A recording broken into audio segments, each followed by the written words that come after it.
Bonjour à tous et bienvenue dans une nouvelle vidéo. Je suis contente de vous retrouver pour cette vidéo FAQ. Je suis dans le bureau d'Alex, je lui ai piqué son setup. Alors, elle n'est pas très girly, mais franchement, il est beaucoup plus joli que le mien. Encore faudrait-il en avoir un pour dire ça. Point non négligeable aussi, dans le bureau d'Alex, il y avait la clim qui était branchée. Donc, il y faisait déjà une température quand même très agréable. Parce que là, c'est vrai que ça y est, l'été est bien arrivé à Maurice et il fait très chaud, voire très humide. Ça explique aussi notamment le fait que je sois pas superbement bien coiffée. Si vous avez pour projet de vous expatrier à Maurice, dites-vous bien une chose, ici, vos cheveux auront leurs propres règles et surtout, ils retrouvent leur nature. C'est-à-dire que moi, de base, ils ont tendance à être raplapla et raides. J'ai énormément de mal ici à avoir du volume et du mouvement. Et idem ici, je connais des filles qui ont les cheveux bouclés, qui font des brushings et tout. Et bah, au final, ça devient très vite mousseux et il y a beaucoup de petits frisottis à cause de l'humidité. Enfin bref, je ferme la parenthèse capillaire. J'ai l'impression d'être un petit peu un ministre. Donc, comme je disais, on se retrouve pour une vidéo FAQ. Vous m'avez posé plein de questions sur Insta, je vous remercie. Donc, je vais vous répondre. Je pars sur une FAQ assez spontanée, c'est-à-dire que j'ai répertorié toutes les questions, mais je n'ai absolument pas préparé les réponses. Je vais essayer d'être le plus transparente possible avec vous. Et aussi, je vais essayer d'être la plus fluide, c'est-à-dire qu'on part sur une réponse de FAQ un peu cheat and chat. Je pense que comme d'habitude, ça risque de ne pas être très structuré parce que j'ai un petit peu tendance à partir dans tous les sens. Donc prenez un café, un petit thé, une tisane, installez-vous confortablement. On va passer un petit moment ensemble parce que j'ai pas mal de questions auxquelles je dois vous répondre. Avant d'attaquer la FAQ, je fais juste une petite pause pour remercier notre sponsor du jour qui est Evenco. Vous le savez, je travaille avec eux depuis des années et s'ils reviennent encore, c'est bien parce que leurs culottes menstruelles sont les meilleures. Je sais pas si vous êtes au courant, mais les culottes menstruelles, ça remplace totalement les tampons, les serviettes. Vous n'avez besoin d'aucune autre protection, pas de fuite, pas d'odeur pendant 12 heures. C'est complètement révolutionnaire. Le plus gros avantage d'Evenco, c'est la finesse de leurs culottes. On a clairement l'impression de porter une culotte classique. C'est super confortable, c'est invisible sous les vêtements, il y a zéro humidité, zéro bruit, zéro fuite. Moi, je jure que par les culottes menstruelles parce que franchement, les protections jetables, pour moi, il n'y a rien qui va. Déjà, je trouve que c'est super coûteux. Ça représente une fortune sur toute une vie et elles contiennent encore des résidus qui sont vraiment pas safe, comme des pesticides, du chlore, du plastique. Mais pourquoi? Alors qu'une culotte, tu l'utilises, tu la laves, tu la réutilises. Franchement, c'est beaucoup plus sain. Écologiquement, c'est incomparable. Vous savez que les protections périodiques classiques, tampons, serviettes, ça met des centaines d'années avant de se dégrader. Voilà, vous l'aurez compris, c'est pour toutes ces raisons, moi, que je suis passée aux culottes menstruelles depuis tant d'années. Il y a le côté santé, le côté écologique, il y a le côté économique. Et avec les culottes Evenco, j'ai trouvé vraiment quelque chose qui me convient, qui est confortable, comme je vous l'ai dit, qui est invisible, qui est safe, qui est pratique. J'aurais aimé avoir cette possibilité quand j'étais ado et que j'ai eu mes premières règles. J'ai une super offre pour le Black Friday puisque avec mon code Capucine, vous avez moins 70% sur tout le site et vous avez 2 culottes qui vous sont offertes. C'est hyper simple. Il faut ajouter n'importe quel produit à votre panier. Ensuite, vous ajoutez un pack de 2 culottes et le pack de 2 culottes vous sera automatiquement offert. Franchement, c'est la meilleure offre de l'année, mais les quantités sont limitées, donc fonce. J'ai remis le lien dans la barre de description. Maintenant que toutes les femmes qui me suivent sont au courant que les meilleures culottes menstruelles, c'est celles de chez Evenco, je peux reprendre ma FAQ en toute quiétude. Je vais commencer par la vie perso en répondant à des petites questions courtes, hyper basiques que vous m'avez reposées. Concernant mon âge, j'ai 37 ans, je suis de 88, je fais 1m70 et je pèse en ce moment 52 kilos. C'est pas du tout mon poids de forme, mon poids de forme c'est plutôt 54-55. Je suis super heureuse quand j'en fais 57-58, chose qui arrive quand même assez rarement. Donc il serait temps pour moi de me remettre à manger, histoire de rattraper mes kilos perdus. C'est l'histoire de ma vie. Vous m'avez posé des questions sur ma famille, mon frère par exemple, à savoir pourquoi est-ce qu'on ne le voit jamais en vidéo, pourquoi est-ce que je parle et montre toujours ma sœur mais jamais mon frère. Alors déjà c'est simplement parce que je respecte sa vie privée, je respecte son choix de pas forcément s'exposer. D'une manière générale, ma sœur non plus aime pas forcément que je l'affiche beaucoup sur les réseaux, ni sur YouTube, ni sur Instagram, ni ses enfants. Donc elle le tolère très souvent parce que je vlog souvent quand je suis avec elle et tout ça. Et puis il faut dire qu'elle est quand même très sympa ma sœur. Donc voilà, mais d'une manière générale, ils apprécient pas forcément être filmés ni être exposés. Mon frère habite dans le sud de la France, à Metz, à côté de Sète. Donc je le vois aussi beaucoup moins souvent que ma sœur. C'est pour ça qu'il apparaît moins régulièrement sur mes vidéos, etc. Mais voilà, on est très proches aussi, on s'entend très bien. Il a qu'1 an de plus que moi. On se suit, mon frère, ma sœur et moi. Mon frère a 38 ans, j'en ai 37, ma sœur en a 35. On s'entend bien, on s'entend d'autant plus bien qu'on n'a plus nos parents.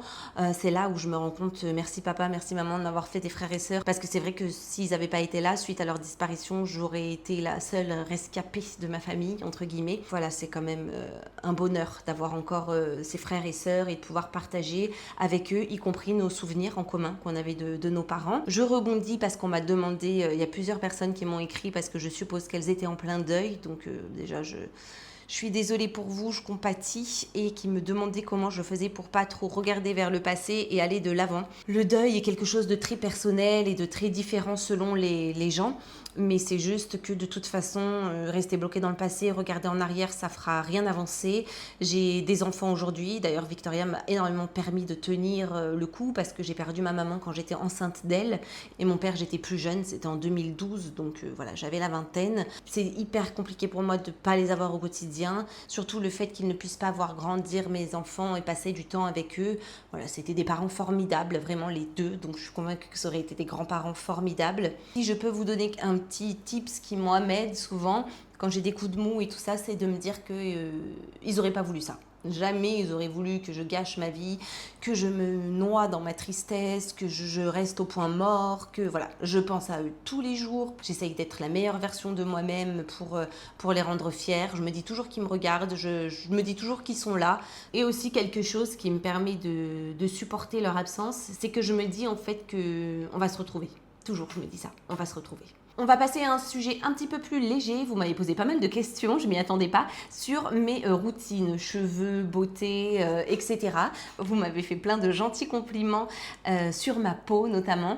Du coup, je vous remercie, surtout que c'est quelque chose qui a été très compliqué pour moi parce que je suis passée par de l'acné sévère entre mes 25 et mes 27 ans et c'était très difficile pour moi à supporter. Et j'ai eu beaucoup de mal en plus à me débarrasser de mon acné hormonal, etc. Ça a été une phase compliquée. Donc, soyez bien certains d'une chose, c'est que je mesure ma chance d'avoir une jolie peau, une peau avec peu d'imperfections. Vraiment, je suis très très consciente de la chance que j'ai.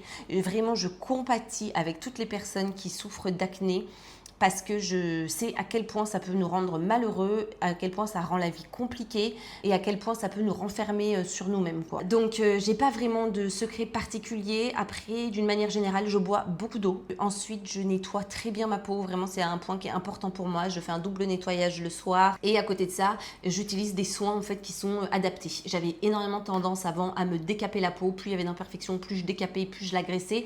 Voilà, aujourd'hui, je suis un petit peu plus dans une routine d'hydratation, routine anti-âge pour essayer de rester jeune et fraîche le plus longtemps possible. J'ai une très bonne alimentation d'une manière générale. Je prends soin de ma peau de l'intérieur en prenant des compléments alimentaires qui vont avoir un impact en fait sur la beauté extérieure.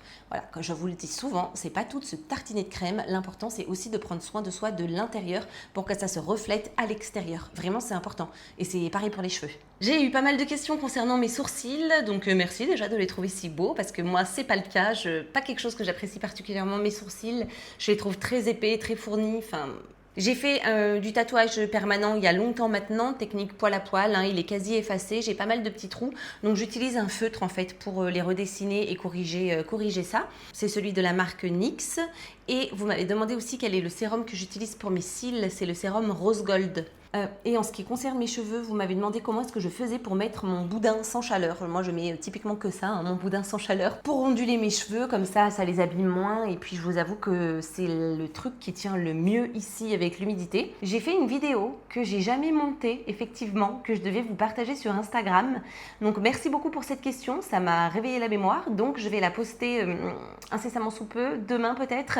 Et ce que je fais, c'est que je la mets, vous savez, dans les stories à la une. Il y en a une que j'ai appelée, je crois, cheveux, si je dis pas de bêtises, dans laquelle on me voit enlever le boudin. Je vous partage le lien de mon boudin, mais effectivement, je ne vous montre pas comment le mettre, ce qui est pas très malin de ma part, donc je vais remédier à tout ça. J'ai eu une question, vous savez, sur le drainage lymphatique, savoir si je continuais de le faire et comment je faisais pour être régulière, parce que du coup, la personne qui m'a posé la question n'était pas assez régulière et les résultats partent vite. Et effectivement, je suis d'accord, c'est hyper ingrat le drainage lymphatique, c'est un peu comme la muscu. Dès que vous arrêtez, vous perdez un peu tous vos gains. Le conseil que je peux vous donner, c'est de l'inclure comme un passage obligatoire, comme vous brossez les dents, ce genre de choses. Au moins, comme ça, vous êtes sûr de le faire. Je pense qu'il ne faut pas se mettre des timings qui soient trop élevés non plus. Après 7 minutes, ça doit être à peu près suffisant. Au-delà, c'est beaucoup. Plus c'est long, plus c'est difficile à intégrer dans une routine et de s'y tenir. Donc déjà, si vous arrivez à le faire 5 minutes par jour, je trouve que c'est ultra positif. Et n'oubliez pas aussi de mettre vos petits élastiques autour des oreilles. Voilà, donc je te souhaite quand même du courage parce que la régularité, c'est la clé de beaucoup de choses et c'est quelque chose qui est difficile pour moi aussi. J'ai beaucoup de questions concernant la médecine et la chirurgie esthétique. C'est pas des sujets que j'aborde d'une manière générale. C'est un sujet qui est un peu délicat dans le sens où ça peut être très vite mal interprété. Donner son avis, c'est bien. Après, je veux pas influencer les gens vis-à-vis de ça. Chacun fait ce qu'il veut avec son corps ou son visage, mais j'aime pas les vidéos où les gens incitent les autres à faire telle ou telle chose, des modifications du visage, des trucs en plus des fois qui sont irréversibles. J'aime pas les gens qui suivent des tendances, comme quand ça a été la tendance des grosses lèvres. J'aime les rides d'expression, mais j'aime pas les rides de vieillesse. Seulement, vous pouvez pas vraiment choisir d'en garder certaines et pas d'autres. J'ai aucun problème avec la médecine et la chirurgie esthétique dans le sens où j'en ai déjà fait. Je trouve ça génial de pouvoir modifier des choses sur soi qui nous complexent, qui nous rendent pas heureuses, qui sont disgracieuses. J'aime la médecine et la chirurgie esthétique qui restent naturelles. Après, évidemment, on n'a pas tous la même notion de ce qui est naturel ou ne l'est pas. Donc en fait, vraiment, c'est quelque chose qui est propre à chacun et je veux pas du tout influencer les gens. Mais sachez juste que je suis pas contre. À 60 ans, je suis pas du tout contre me faire un lifting ou me mettre des fils tenseurs, quelque chose qui me permettrait de me sentir mieux avec mon âge si je suis pas OK avec mon apparence. Mais dans tous les cas, je trouve que le plus beau rendu, c'est un rendu qui est naturel. Mais d'une manière générale, je trouve que c'est un petit peu trop banalisé, surtout la médecine esthétique. Et j'ai quand même un peu la sensation qu'aujourd'hui, les jeunes y ont recours un petit peu trop tôt. On va passer un peu plus maintenant à la partie famille. J'ai eu beaucoup de questions qui étaient en rapport avec Alexandre, avec notre couple. Alors, je vous avoue que je ne suis pas la meilleure pour donner des conseils en matière de relations sentimentales. C'est quelque chose qui est assez fluide chez nous, ça l'a toujours été. C'est quelque chose en fait qui est simple. Donc en fait, je me suis jamais trop posé de questions. D'une manière générale, on communique assez bien.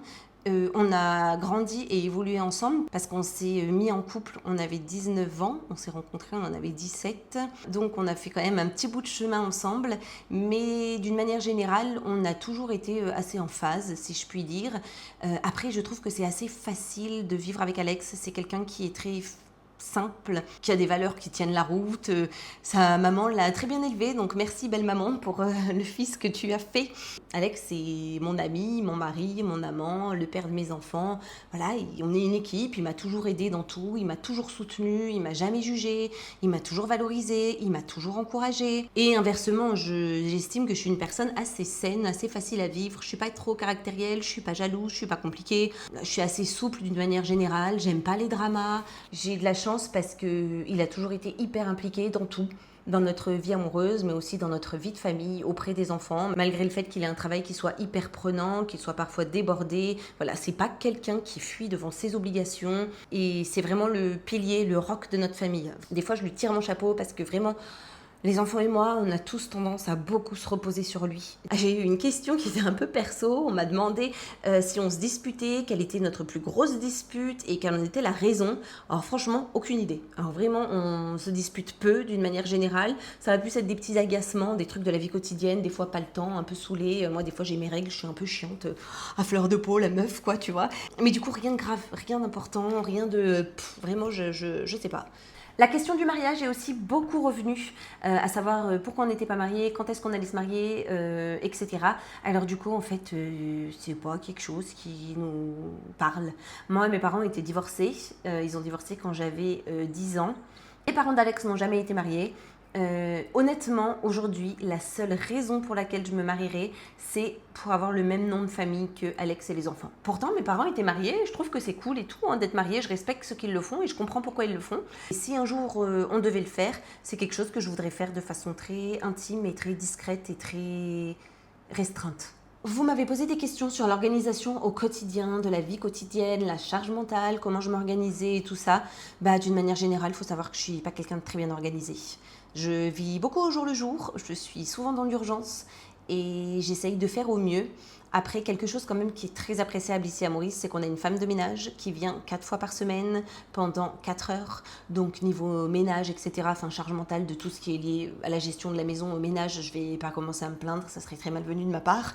Bien que j'entretienne ma maison au quotidien, que je fasse les courses, que voilà, les jours où la femme de ménage ne vient pas, je m'active quand même un minimum, mais je délègue beaucoup cette partie-là, donc déjà c'est très appréciable. Et ensuite, je dirais que c'est assez fluide chez nous, dans le sens où on a un peu chacun nos tâches qui sont définies avec Alexandre, et du coup, en fait, on s'y tient, quoi. Je m'organise en fonction.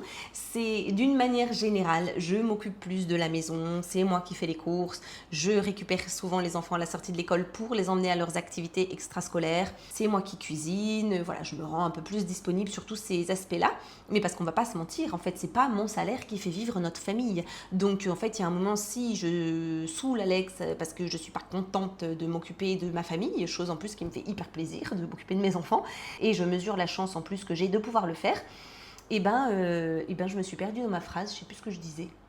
Mais d'une manière générale, franchement, je conçois que la charge mentale, vraiment, c'est une partie très négative. Il y a une grande majorité d'hommes qui ne prend pas ses responsabilités, qui ne prend pas en charge beaucoup de choses dans le foyer. Il y a beaucoup de femmes qui ont un travail à temps plein au même titre que leur mari et qui gèrent à côté mais une multitude de choses, quoi. On va parler un petit peu d'éducation, mais c'est quand même quelque chose qui est très large, qui est très vaste.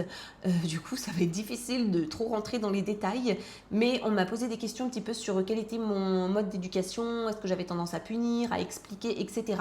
Alors déjà, franchement, comme tout le monde, je suis humaine, donc ça dépend les jours. Il y a des jours, vraiment, je vais être hyper patiente, je vais prendre le temps de tout expliquer et tout. Et puis il y a des jours où je vais partir un peu au quart de tour parce que je suis tendue, je suis saoulée, je suis fatiguée, etc. Mes enfants, ces jours-là, ils doivent me prendre pour une bipolaire parce que du coup, je peux avoir tendance à un peu vite m'agacer, m'énerver.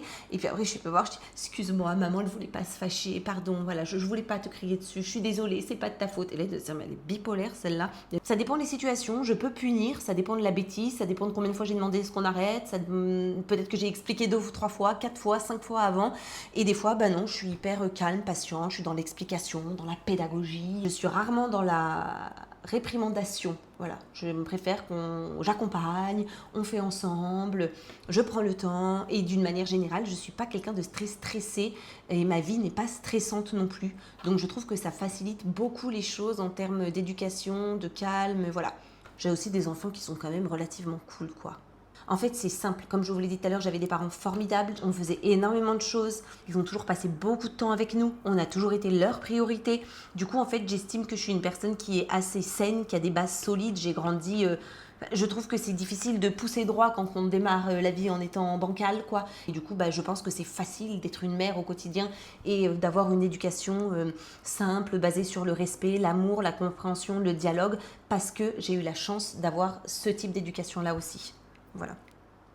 Je rebondis sur un autre sujet qu'on m'a posé, c'était une question pro, à savoir qu'est-ce que je fais niveau pro avec mes projets autour de l'alimentation, notamment des bonnes habitudes alimentaires des enfants, etc. Je suis toujours sur le coup, les gars. J'essaye, mais je rame. Mais c'est toujours dans mes projets. Ensuite, juste je re-switch vite fait sur les enfants. J'étais partie sur mon côté pro, mais je voulais finir avec les enfants. Il y a une maman qui m'a demandé si j'avais des conseils à lui partager pour que son bébé fasse ses nuits. Je suis désolée, j'en ai pas. Jusqu'à leur 1 an, nos enfants ont dormi dans notre chambre. Et sinon, le meilleur conseil que je puisse vous donner, c'est de relativiser et de vous répéter sans cesse, pour ne pas craquer, que tout passe. Qu'il y a un jour où vos enfants, ils dormiront bien, paisiblement. On m'a demandé quelles valeurs je trouvais essentielles à transmettre à nos enfants. Alors franchement, c'est un peu large comme question, parce qu'alors des valeurs, il y en a plein. Mais si je devais en choisir 2, je dirais l'empathie et la confiance en soi. Le respect aussi, c'est important. On m'a demandé comment se passait l'école pour les enfants ici à Maurice. Est-ce qu'ils aimaient bien, etc. La différence par rapport à la France. Alors Athènes, pour lui, il n'y aura pas de différence parce qu'il a fait sa petite section de maternelle ici. Là, il est en grande section, donc il n'a jamais rien connu d'autre que l'école du Nord à Maurice. Et Victoria, elle, en France, avait fait petite et moyenne section. Et franchement, quand j'en parle avec elle, elle donne pas vraiment beaucoup de souvenirs. Mais d'une manière générale, ce que je peux vous dire sur l'école ici, c'est que c'est top. Ils sont dans une école privée française, donc ils respectent le programme français. Ils ont beaucoup d'heures d'anglais par semaine, ça je trouve que c'est cool. Il y a énormément d'espace extérieur, ils mangent tous les jours dehors, il y a plein de jeux dans la cour pour les maternelles, enfin c'est même pas une cour, c'est un parc. Ils font quand même pas mal d'activités, ils proposent des activités extrascolaires, c'est pas super cher, ils se plaignent absolument pas de l'école. Moi j'aime en plus le fait qu'on puisse préparer aussi des lunchbox, ce qui n'est pas le cas en France en fait, où on nous laisse même pas la possibilité de nourrir nous-mêmes nos enfants si on veut pas les inscrire à la cantine quoi. Et on m'a demandé s'ils apprenaient le créole à l'école, non. Vous m'avez demandé si je le parlais aussi, et ben non, malheureusement, j'en suis pas fière, mais je m'y suis encore absolument pas mis. Mais après, je suis une très mauvaise élève à ce niveau-là, parce que ça fait 18 ans que je vais en vacances sur la côte amalfitaine, dans la famille d'Alex, et ben je parle toujours pas italien. En gros, voilà pour toute la partie FAQ. Après, vous m'avez posé énormément de questions sur Maurice, des questions très diverses, des variées. J'ai répondu à pas mal de ces questions-là avec Alex dans 2 vidéos YouTube qu'on a faites, donc je vous remets les liens dans la barre d'infos. Je pense que vous pouvez trouver beaucoup de réponses là-bas. Je sais pas si on restera ici toute notre vie, rien que pour les études supérieures des enfants, s'ils veulent en faire. C'est pas du tout une obligation pour moi. Ça risque d'être compliqué, parce qu'il n'y a pas vraiment d'université ici, etc. Donc on verra plus tard. Ce qui me manque le plus, bien évidemment, c'est mes proches. Si seulement je pouvais les téléporter ici, j'essaye de leur dire venez vivre à Maurice, venez, mais c'est quelque chose qui est compliqué et c'est pas toujours facile quand on n'est pas entrepreneur de tout lâcher et de recommencer sa vie ailleurs. Bien évidemment, mes grands-parents me manquent, c'est revenu. On m'a demandé si j'avais pas l'impression de ne pas profiter d'eux en vivant à Maurice. Bah clairement si, en fait, un petit peu. Donc petit coup de culpabilité en plein cœur, mais si. Mais en fait, je le savais, c'est la contrepartie quoi. Est-ce qu'il m'arrive d'avoir des moments de déprime? Alors bien évidemment oui, mais globalement je suis quelqu'un de très positif et je suis pas quelqu'un qui me laisse beaucoup aller. Voilà donc pour cette petite FAQ. J'espère en tout cas qu'elle vous aura plu. Alors en toute honnêteté, j'ai vraiment essayé de répondre avec le plus de franchise et de transparence possible. C'est pas quelque chose qui est très facile pour moi parce que je suis un petit peu pudique quand même comme personne. Alors pas du tout avec mon entourage proche, mais avec vous quand même un peu. Et c'est vrai que parfois j'ai tendance à un petit peu survoler les questions ou pas répondre à certaines. Donc coucou, tu vas te baigner ? Ouais. T'as bien raison. Si vous avez d'autres questions, vous pouvez également les laisser en commentaire, mais dans tous les cas, je vous remercie beaucoup pour votre... En tout cas, je vous remercie énormément pour votre bienveillance et votre gentillesse. Je vous dis à très bientôt pour une nouvelle vidéo, et d'ici là, surtout, prenez soin de vous.